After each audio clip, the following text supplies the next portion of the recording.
செம்மணி மனித புதைகுழிக்கு எதிரான நீதிகோரல் போராட்டத்தின் போது அமைச்சர் ராமலிங்கம் சந்திரசேகர் மற்றும் அரசு தரப்பு நாடாளுமன்ற உறுப்பினர் ரஜீவன் ஆகியோர் போராட்ட களத்தில் இருந்து வெளியேற்றப்பட்ட சம்பவம் இன்று நாடாளுமன்றில் எதிர்த்தரப்பால் சுட்டிக்காட்டப்பட்டது.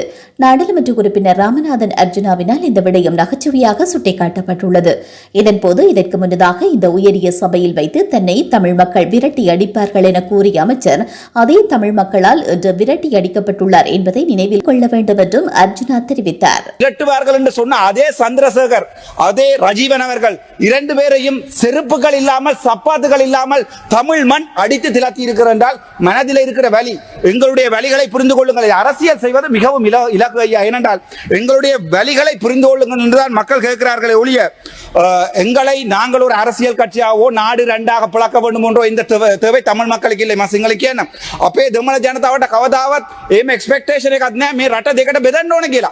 අපි ඉල්ලන්නේ අපේ දැන් රණවිරුව කියලා 99ක් 98ක් කියනකොට පර්සන්ටේජ් දෙකක් අවිල්ලා එතනින් ග්‍රේප් කරලා තියෙනවා නම් එතනින් මිනි මරලා තියෙනවා නම් ඒ කට්ටිය විතරයි අපි නඩුවට ගේන්න ඕනේ කියලා ඉල්ලන්නේ. අපි කියන්නේ හැම දැන් නාමල් රාජපක්ෂ මගේ යාළුවා කියලා කියපු එකට ඒගොල්ලෝ කියනවා නාමල් රාජපක්ෂ මගේ යාළුවා කියලා. ඔව් එයා මගේ පොලිටිකල් යාළුවා.